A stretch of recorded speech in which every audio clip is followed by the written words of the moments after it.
So about a day or so ago, a YouTuber called Kenadian put out this video in which he requested that a new block be added to the game. I thought it was a great idea, and given how popular that video got, I think a lot of people agreed, so I thought, why not just try to make it as a data pack? The block that Kenadian requested was the end relay. Now this is his texture that he provided, and I think it looks really, really cool. Now the idea behind the end relay is that you can hook it up to a lodestone. Now when it's hooked up to a lodestone, you can actually use end crystals to charge it up in the same way that you charge a respawn anchor. And then once it's charged, you can click on it to warp immediately over to the lodestone. Now this works across any distance in the end. Okay, I have found an end city. I've dropped a lodestone. If I just align the compass to it, now that means that I can now use this compass to align the end relay once I get back to the main island. Okay, so here I am at the end relay. If I just click on the relay with that compass, you'll see that the little needle actually adjusts its alignment, and I get the old compass back that points to this lodestone. And now, if I just use an end crystal to charge this thing up,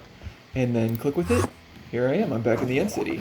Oh, and there's a shulker, hold on. Now another thing about these is that if I actually break the lodestone and then go back to where the relay block is, you'll see that even though I can still recharge it, I now can no longer use the relay because it says the lodestone is not found. So it actually does track whether the lodestone is still there. Now, Kenadian's other big point that he wanted to make was that if you actually try to use these things in the overworld, well, you can charge them up, but, you know, this will happen. And as he put it, it kind of completes the trifecta of intentional game design. We have beds for the overworld, respawn anchors for the nether, and now these end relays for the end. Okay, so if you've seen Kenadian's original video, you might have recognized that my implementation of these is slightly different than what he initially suggested. Kenadian said that you should craft the end relay like this, with obsidian, popped chorus fruit, and then your lodestone compass in the center of the recipe. And according to him, what this would do is give you an end relay that comes preloaded with all the information about what lodestone it's going to track. I've decided to do it a little bit differently. Instead of using the lodestone compass, you actually just put an eye of ender in the center. And I got this idea from someone in his comment section, so thank you if that's you. And this crafting recipe gives you basically an empty end relay. When you first place it down, it doesn't actually contain a heading. It doesn't know what it's looking at. Now, in order to give it a target, you have to take an already placed end relay and click it with a lodestone compass like this. And I've added this little graphic that it gets an arrow on top pointing toward its destination. I just used the texture of a spectral arrow. I assume that if these were added to the game, they would get their own texture, but I just thought this looked really cool. Now, Kenadian's video also said that if you want to pick up the end relay, you'll have to use Silk Touch, and if you don't use Silk Touch, it'll only drop the compass. Because my implementation is a little bit different, I actually thought of what I believe to be a more convenient method of doing this. First of all, just like a respawn anchor, the end relay requires a diamond pickaxe in order to mine, so if I go ahead and use a diamond pickaxe, I can just pick it up.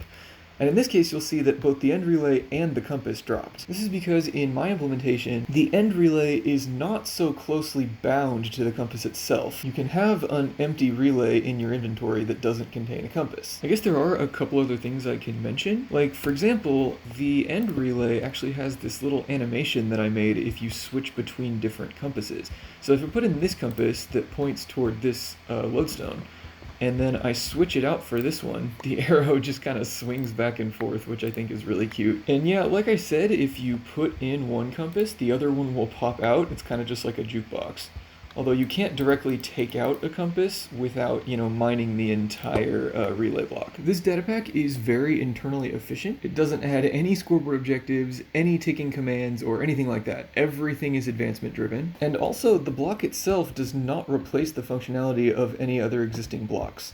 This is an entirely new block that I've added to the game using a data pack. Yes, that is something that's possible. If I turn hitboxes on, you'll see that it's actually made of a bunch of display entities and an interaction. So that's what this block actually is. The charging and depleting sounds use the exact same sounds as the respawn anchor, just because I think they're really cool. And I've added some cool particle effects, so like when you click to teleport, it actually breaks and spews particles out everywhere, which of course you can fix by just charging it up with another end crystal. And yeah, that's about it. The data pack is available to download in the description. I should be posting it on Planet Minecraft. This pack does have a required resource pack because obviously this is not a vanilla Minecraft texture. You've got to download a resource pack in order to see it. The idea and both of these textures were provided by Kenadian. I just decided to implement it. So Kenadian, if you're watching this, I hope that's okay. And yeah, thank you so much for watching. I hope you've enjoyed it, and I will see you all later.